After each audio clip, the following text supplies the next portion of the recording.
Nagkakagulo lang dyan sa confidential fund. Hindi move on na kayo. Yan pa rin balita nyo? Anong wewe, oo.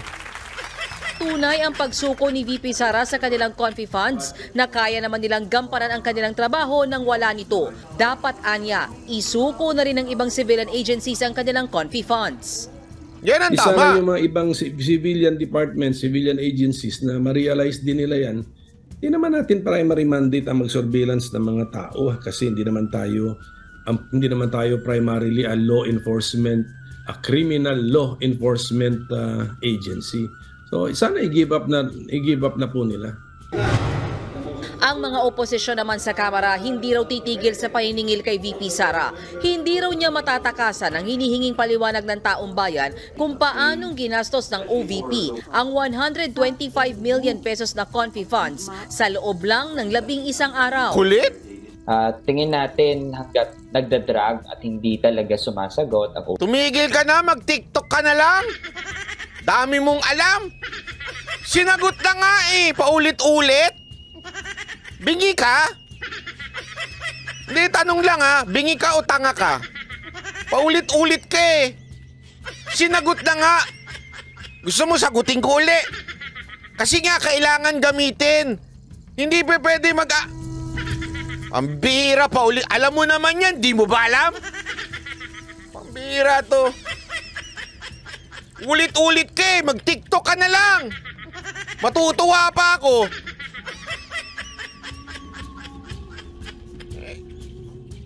Pag ako talaga, nagkita tayo dyan sa kamera pag ako naging congressman. Joke lang po yun Lagi kong gino-joke yun kasi sigurado akong hindi VP kahit na marami na naging pagkakataon para gawin yon. All the more lang na nakikita ng taong bayan na hindi talaga katiwa-tiwala ang mga opisyal na... Bas hindi ikaw katiwa-tiwala. Wala ka sa posisyon para sabihin yan. Dahil kami, wala kaming tiwala sa grupo nyo sumusuporta dito sa... Alam mo na. Wala kaming tiwala sa'yo.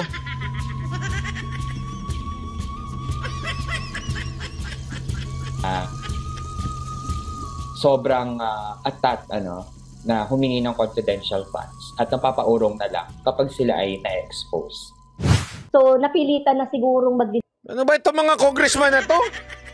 Ito naman kasing News 5 bakit kayo kumukuha ng mga interview ng mga parang nautusan lang sa karsada?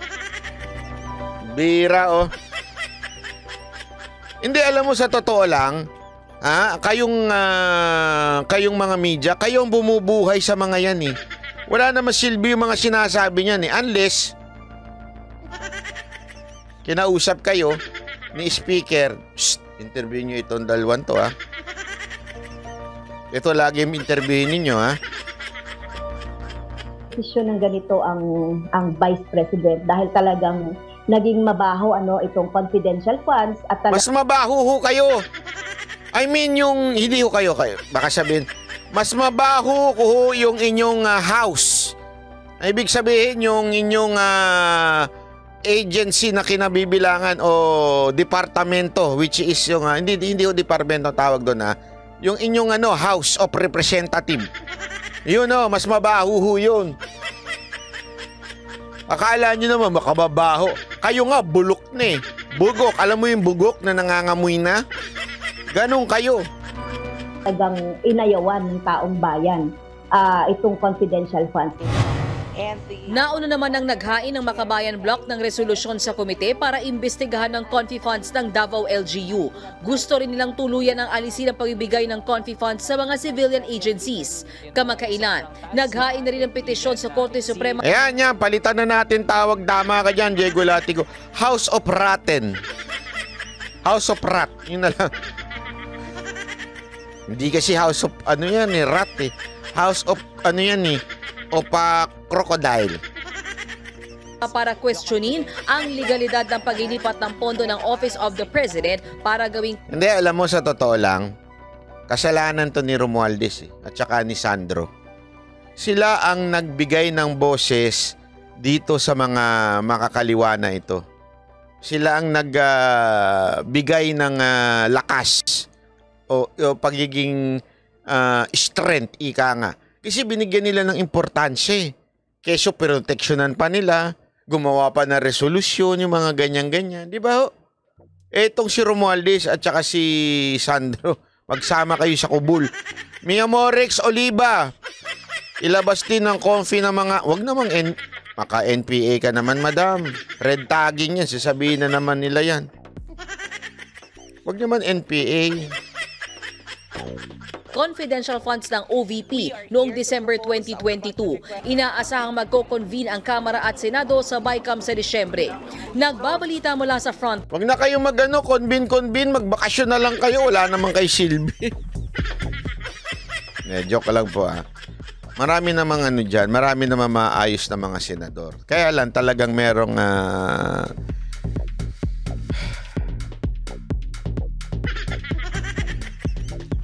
alam mo, mahirap talaga pag marami kang alam, Parang mahirap tuloy magsalita minsan. Sensya na, hindi ako katulad ni Maharlika. Hindi ko binabanata si Maharlika.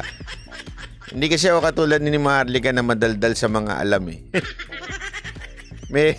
kahit pa paano, meron pa akong discretion, ika nga. Pagka wala akong karapatan magkwento, hindi ko kinikwento.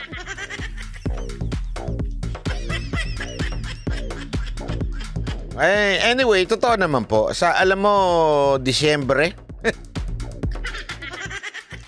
magko-convene daw sila yung BICAM. Sabihin yung House at saka yung Senate para pag-usapan pa itong, siyempre, gano'n naman talaga yun, yung budget. BICAM, dun tinatapos talaga yan. Tapos ipapasa yun sa presidente para ma-finalize na lahat, diba? Ganyan-ganyan. Abot pa kaya silang Disyembre? Joke lang. Biro ko lang kayo. Kaya mga padala sa akin.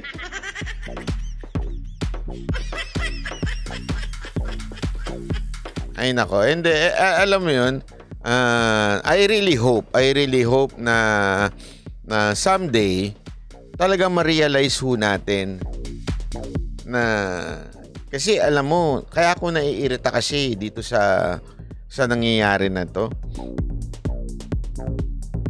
Pwede ko ba sabihin sa inyo yung frustration ko? Kikwento ko lang ng bahagya. Nakaka-frustrate lang kasi. Nabudol na nga kayo. Tapos inamin nyo na nabudol kayo, nagsisi kayo.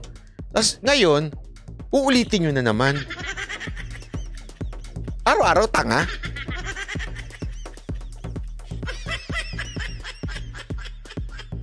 Hindi, di ba ho? Parang sabi ko nga, akala ko totoo yung pag-amin ninyo na nabudol kayo.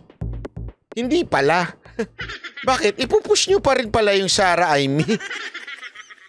Tanga pala talaga kayo. Inaraw-araw nyo na.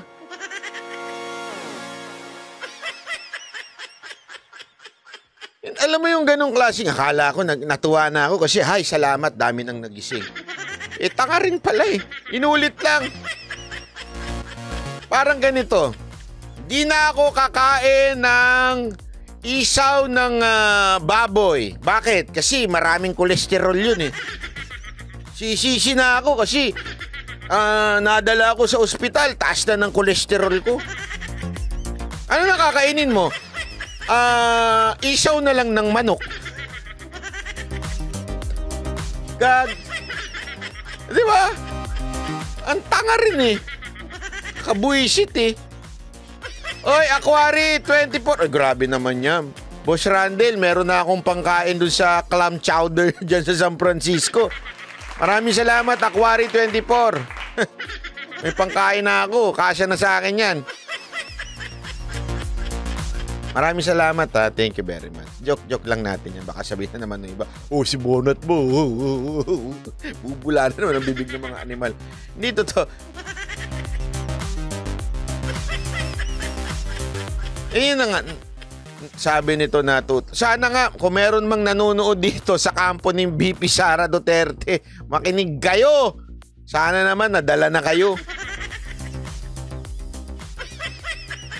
Hindi, alam mo, suportado ko yan Kaya lang, hindi ko suportado yung uulitin na naman yung pambihira. Ulitin na naman?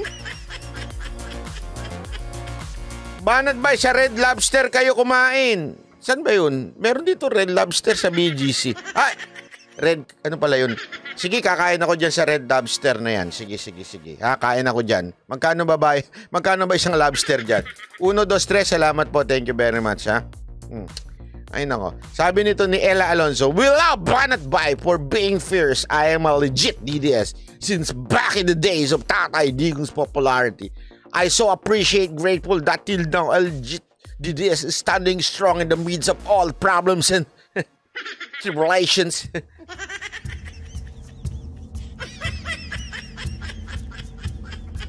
Ako kasi, ay nako, dalang-dala na siya. Talaga, madam? Taga ano po ba kayo, Maria Luz Dres? Sa kampo ba kayo ni BP Sara? Sana taga doon kayo, ha? Red Lobster, minimum 35. Okay na yan. May 49 na ako kanina. Ay, 60% pala sa... Lang ako. Diba kumain na kayo ni Mocha sa Red Lobster dito sa Japan? Ay magkaiba kasi yung dagat sa Japan at saka sa USA. Jing Corpus, wag mong ginugulo mo eh. Magkaiba naman yung dagat ng Amerika at saka dagat ng Japan. Magkaiba yun. Ay nako. Anyway, ito pa, balita naman na iba.